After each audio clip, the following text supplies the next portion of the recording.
Hello and namaskar to all of you. I am Dr. Kaushik Dutta, a consultant neurologist and epileptologist working at the Manipal Hospital, Dhakuri Unit in Kolkata. By this time, you must have watched the other videos in this series, and you already know that seizures are abnormal electrical discharges occurring inside the brain that result in either convulsions or loss of consciousness, or maybe abnormal movements in some parts of your body, or maybe simply staring, or maybe certain mental abnormal activities, or vomiting, or whatever, various manifestations caused by abnormal electrical discharges which are hypersynchronous inside the brain, and that epilepsy is a disease characterized by repeated unprovoked seizures. This part you have already known from other lectures in this series, and today I intend to talk about the tough questions posed to me uh, in the form of whether epilepsy is curable. What is the medical treatment for epilepsy? How to treat it? And whether a person with epilepsy can lead a normal life.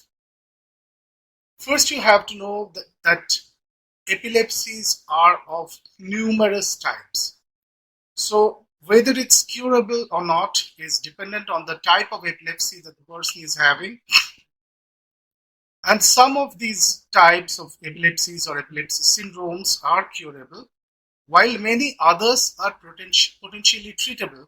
They can be controlled and the person can have a reasonably good quality of life. Now, how to treat these epilepsies with medicines? The first thing is to diagnose epilepsy properly. Just diagnosing epilepsy is not sufficient. You need to know what type of epilepsy you have. A well-trained neurologist needs to diagnose the exact type of epilepsy or epilepsy syndrome by examining you and by performing a certain few tests which are required from case-to-case basis. So once this particular type of epilepsy is diagnosed, then the treatment has to begin with a properly chosen medicine. We have a platter of anti-epileptic drugs right now, but not all drugs are for all types of epilepsies or for all patients. So a properly chosen medicine for a particular type of epilepsy that has been diagnosed in a patient has to be started, and it has to be gradually increased to the proper dose for that patient.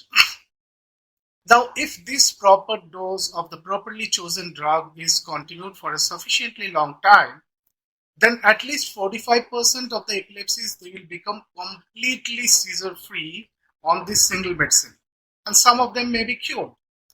And the other patients who are not cured by one single drug or not completely controlled by one single drug, for them we can switch on to another drug, or we can add other drugs to control the seizures more. So in most patients, our aim will be to make the patient completely free from seizures or convulsions or whatever type of seizures the person may be having.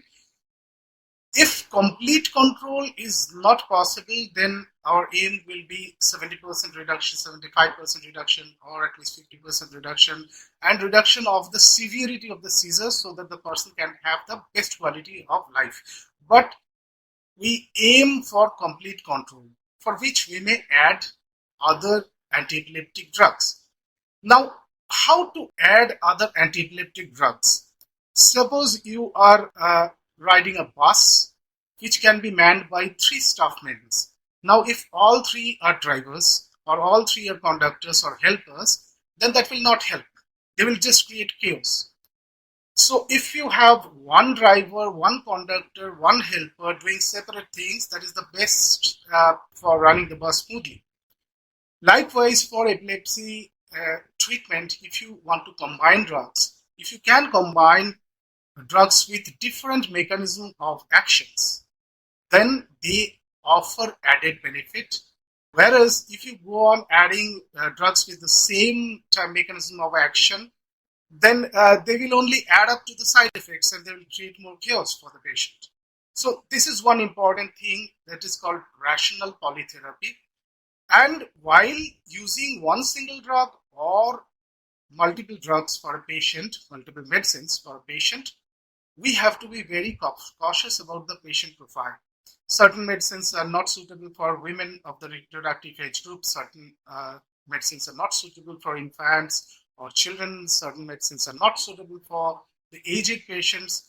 What other comorbidities the patient is having, say diabetes or hypertension or bone disease or whatever they are having, imbalance they may be having, and what other medicines they are taking, everything has to be taken in consideration. And whether we use one medicine or a combination of medicines, the side effect profile and the interaction with other medicines that the person may be taking.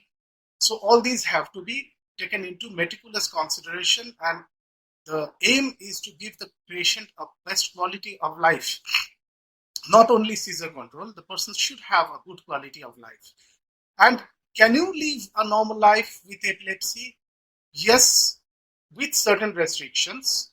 Definitely, you should not swim alone in a deep water body, because you may suddenly have a seizure and you may drown. Or you should not drive alone. You should not use fire or very sharp instruments when you are alone.